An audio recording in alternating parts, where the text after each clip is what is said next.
Hi guys, this will be a quick and dirty video, the carpet video on disassembly and modding Martin Logan Motion 4 and 4i and 8 center and probably 8i center too. The idea is to dampen the plastic casing of the speaker and dampen the basket of the driver itself, because it's made of stamped steel, and stamped steel tends to ring.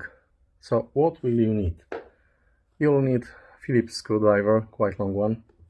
You'll need a small flat screwdriver like that one.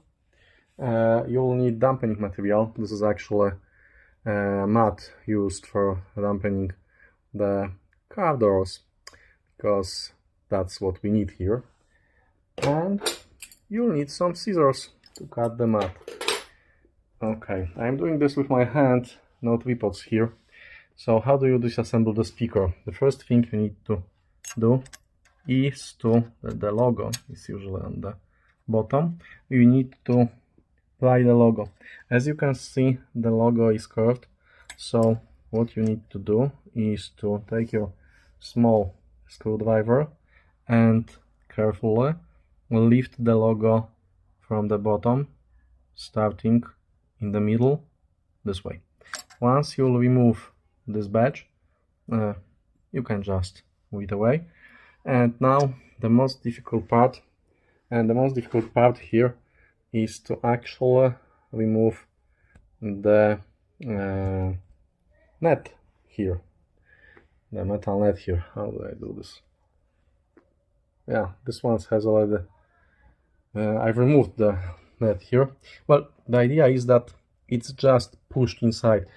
In motions 4i and 8i, these are held by the magnets. In older motions, these are just pushed inside. So the idea is to push your small flat screwdriver through one of the holes here and then pry it gently upwards, like that.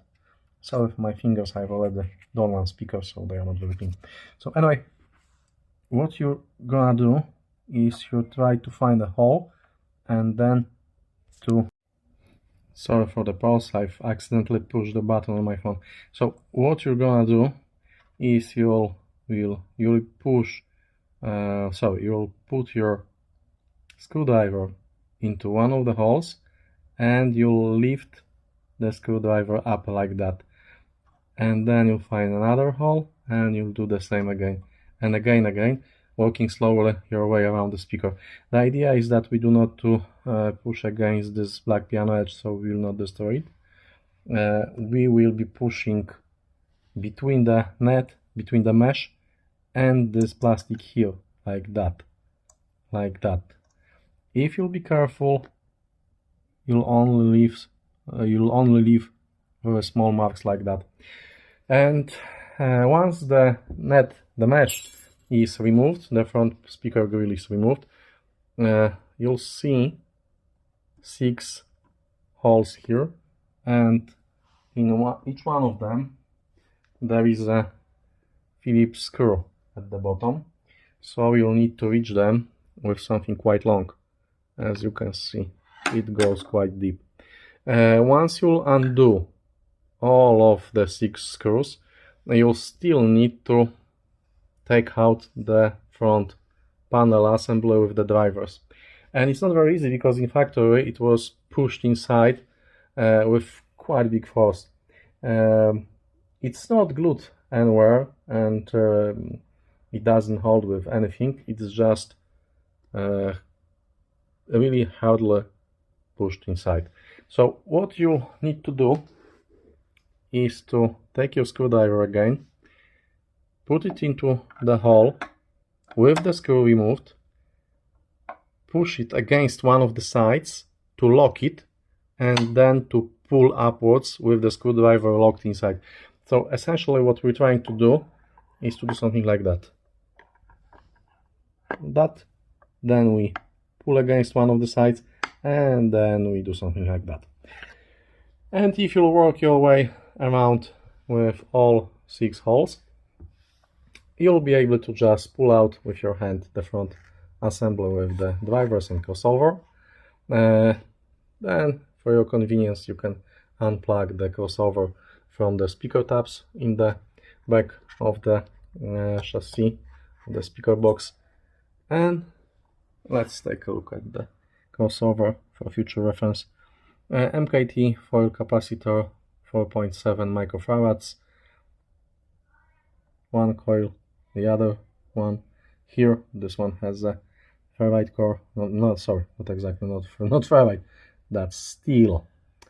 And we have 12 microfarads bipolar electrolytic capacitor here. So all in all, very simple crossover. Yes, the treble driver is here and the mid-range driver is here. So why have we done that? I've done that because I want to mod them. I bought them cheaply on eBay because apparently these are quite popular in the States and they are not as expensive as in Europe, so it makes sense to buy them in the States, pay for the shipping, pay all customs and all taxes, and still the price is quite good. So I got them from my home cinema to use them as a fronts, these ones.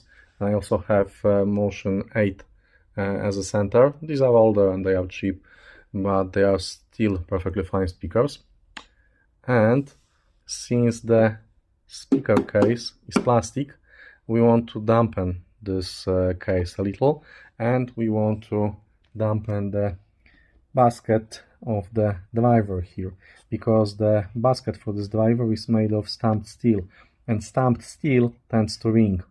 And we can do the same mod that I've done to my DALI icons, DALI opticons, and a few others for my friends and family. So the idea is that we will dampen the basket here and here in all places that the top of the basket is connected to the bottom of the basket, because this will dampen the vibration.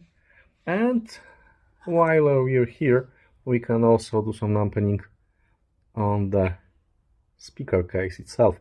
As you can see, these are plastic reinforcements along the walls, and these help to lower the vibrations too. Our goal is to use the dampening mat to dampen the largest flat areas, like that. This one is already done. I'll do the second one the same way. And as you can see, the speaker basket has also been already done. So this one, the first one, is finished. I'll need to open the second one and I'll do the other one. Yeah, that's about the mod. What kind of sound change do you expect? Well, it's basically all the same for all speakers. Since we're removing some of the vibrations that were coloring the sound earlier, that were adding or subtracting to the sound of the mid-range driver, we will be cleaning up the mid-range and the lower end. What cleaning up means? Cleaning up means that the sound will be clearer, more transparent, the bass and the mid-bass will be better controlled, and this will bring some additional detail in the mid-range. This actually works for every speaker that has a damped steel basket. Speakers that have baskets made of cast iron are better immune to vibrations because they have larger inertia to the basket, so the vibrations do not travel so easily from the driver to the speaker chassis. There are also some speakers that have speaker baskets made of plastic, like some newer Wharfedale models. They do not ring, but they still benefit from dampening a basket a little bit more. But in case of all speaker baskets made of cast iron, it's basically a no-brainer. It's a half an hour mod, and it makes your speaker sound better. If you don't believe that, if you're laughing right now, check out the comments under my previous videos for modding DALI opticons and DALI icons. Yeah, so highly recommended. It's fun. It actually makes your speaker sound better. Now I'll do the other one, and I'll do the center speaker too, because I have a center speaker here. Yeah. So I hope you enjoyed this little video. If you have any questions, ask them in the comments, and feel free to laugh. Yes, it looks like a ghetto mode, but it actually works. Yeah, I forgot. There's a speaker filling inside, so you have to remove that. You just pull it out, and you have to pull it back together once you'll be done with the speaker. So enjoy and have a great day. Yes, that was not the end. It's been a few days. I've done the mod. I've used them for a few days. I've done some tests and comparisons, and basically it's something that changes these speakers in a very significant way. I mean, these speakers were tested in Audio Science review, and Amir have measured the resonance coming from the speaker chassis, from this plastic box, and it was very, very high. So the sound was colored by the vibrations that were changing the sound coming from the driver. When you do this simple mod, especially the dampening of the case here, I think you can hear that. If you have them, if you own them, try knocking on them and compare the sound. It's completely different, and the sound is completely changed. It's very transparent and it's very, very clear. I absolutely love the change. I'm planning on getting at least one more pair. I've done the same for the center speaker. So the mod is very cheap because this car dampening pad is very cheap. It's very quick because all in all it took me like half an hour, and it's very highly recommended. Also, I've done the same thing, very similar thing, because I wasn't dampening the cases, but I've dampened the speaker basket, driver basket, for ELAC. Check my video on that and check the comments there. Okay, yes, this time that's the finish. I will be doing a review on these, I think, but it will be still a few weeks until I have some time to do that. Okay, so I hope you enjoyed that video, or all three parts of it, and enjoy the rest of your day. Bye guys.